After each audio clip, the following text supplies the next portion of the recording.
Passons maintenant à notre dossier interdit du jour. Au sujet de la souveraineté des îles Diaoyu, le régime de Pékin est coincé maintenant à son propre piège. Le quotidien du peuple, média numéro 1 du Parti communiste chinois, a déclaré en 1953 que les îles Diaoyu appartenaient à la terre japonaise.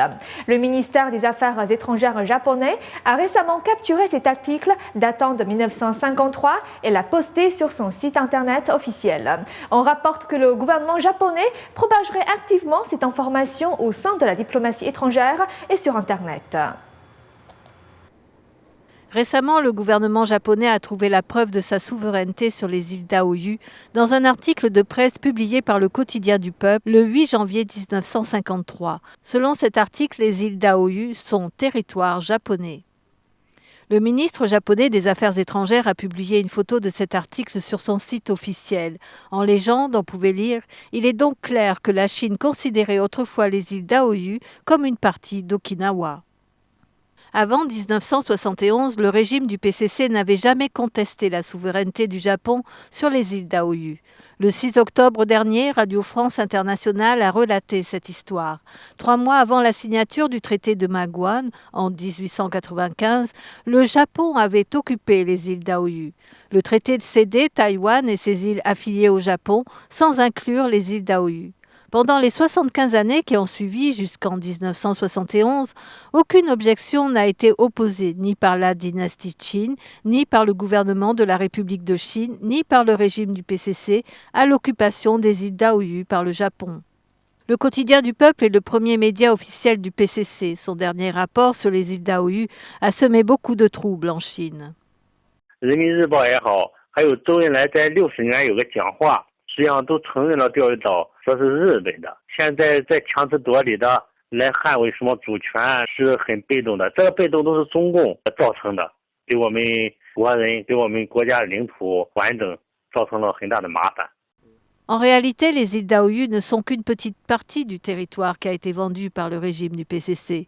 Depuis 1949, le régime a vendu plus d'une dizaine de territoires. En juillet 2008, sous la conduite de Jiang Zemin, il a signé le protocole frontalier sino-russe, marquant la perte définitive pour la Chine de 1,6 million de kilomètres carrés de terre, soit plus de 40 Taïwan, et le plus grand territoire jamais vendu par le régime chinois. Le PCC aurait aussi sacrifié du territoire chinois pour que les dirigeants russes et japonais acceptent d'assister aux Jeux olympiques de Pékin en 2008. 当时，特别是最后一次跟俄国有争议的这个领土的这个边界的问题，是在08年奥运会的时候，俄罗斯那边普京一直呢就没有承诺说是到不到中国来。就那个时候呢，日本和俄国两个国家呢就趁机呢要求中国就是签署这个协议。那个时候互联网并不发达，所以大家了解的并不多。那现在如果是这样的话，可能就不是那么简单了。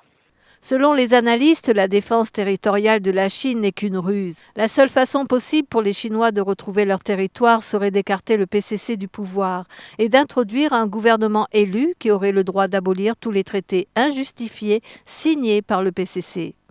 这种当然是有权了，毫无疑问的，这种领土争端啊，这种秘密的签署协议啊，我们要进行审查。审查之后呢，我们会做出自己的判断。 一般情况下，如果是属于不平等的条约，或者是出卖国家领土的，这些条约完全可以废除的。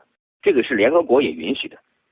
你应该有权，全民选举啊，全民投票啊，各种议会制度啊等等，对这些重大问题，他必须重新做一个梳理，他应该有权要回。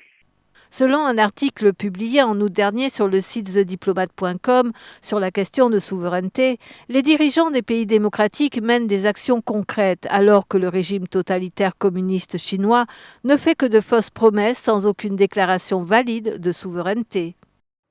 Dossiers interdits NTD.